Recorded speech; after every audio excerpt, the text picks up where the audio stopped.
Hi, my name is Mike, and I wanted to talk to you about epilepsy, something that has affected my daughter for the last 9 years. I just got back from the epilepsy convention at Disneyland in Anaheim, California, and I met a lot of great parents, and I met a lot of great people who were very scared, like I have been, who have a lot of unanswered questions, and a lot of them have just basically lost hope, which is where I was for a very long time. So I wanted to open up a platform for discussion or something, because I know it's hard for a lot of people to talk about epilepsy. There's definitely a stigma about it, and it's something that not a lot of people are talking about, but a lot of people are dying from epilepsy. If you don't know, just some statistics, 1 in 26 people are affected with epilepsy. Over 3.5 million people have epilepsy in the United States. Of that, over 400,000 of them are children. And if you don't know what epilepsy is, it is when you've had one or more seizures, you're usually going to be diagnosed with epilepsy, and a seizure is abnormal brain activity. And just to give you a background of my daughter, she had her first seizure at the age of 2. My wife found her in her crib at about 7 o'clock in the morning. I was sleeping. We had put her to bed the night before. Everything was fine. She had never had any sort of medical problems from birth. She had hit all of her milestones, so she was just a healthy, happy little child. And I didn't know what a seizure was. I'd never seen it. My daughter was just foaming at the mouth and non-responsive. We couldn't wake her up. So we called 911, and 911 was busy. It was rush hour traffic. We got in the car and raced to the hospital, which I didn't know where the hospital was. It sounds ridiculous, but I always tell people this because I'd never had to go to the hospital really before. So we'd only lived in our house about a year, so I didn't know exactly how to get to the hospital because we weren't going in an ambulance. And so we got to the hospital. It was probably shift change at the time, but we did happen to find a doctor that knew what a seizure was, and he gave her quite a few doses of rescue medications. She came pretty close to dying that day.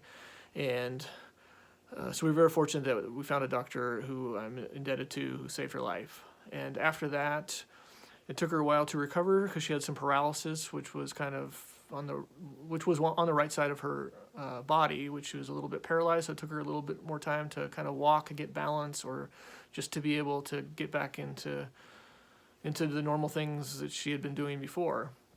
And we contacted as many doctors as we could, contacted neurologists. Quite a few of them in the beginning said, "Don't worry about it, it's just a fever seizure, there's nothing wrong with her." We got a CAT scan, and that CAT scan showed a calcification in her brain, so we at least had something to bring to doctors to say, no, there's something that's wrong with our child.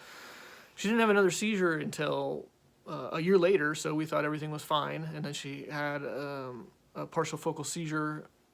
Most of her seizures were coming out of her sleep, and she would usually wake up. Sometimes she wouldn't, but she would wake up and be disoriented, so she would stand up and walk into the wall, or she would sit up and vomit. That was always a good indicator. So I was always watching during the night. My wife and I were watching, waiting for her to have a seizure, and we were put on a medication. We had 2 medications that failed, and for the next couple years, we were dealing with seizures that were kind of coming from nowhere. We were able to pinpoint it, so they were nocturnal. So I at least knew during the day, for the most part, she wasn't going to have a seizure. But she still had a lot of seizure activity. If she was at school, she would kind of be spaced out sometimes. The teachers would just think that she wasn't paying attention, or family members, just thought, well, she's just being a little kid.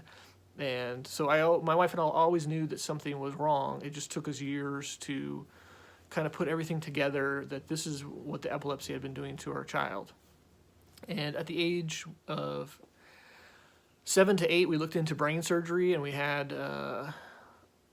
MRIs and MRAs and EEGs to try to see where the seizures were coming from. And we looked at brain surgery, but unfortunately her seizures were coming from too many places, so she couldn't have brain surgery. And that's when our doctor suggested to us that we get VNS therapy. That's something that I'll discuss later. But since having that procedure for VNS therapy, she has been seizure-free for 21 months. Doesn't mean that it's a cure. It just means that we've had a very nice long break, and we've been able to get on with our lives. and we've been able to get back to work, and she's been able to go back to school, and it's just a nice peaceful time where we're all getting some rest. So anybody that has any questions about epilepsy, seizures, please comment below, and like, subscribe, tell me what it is that you would want to talk about, and we can go from there. And thank you for watching.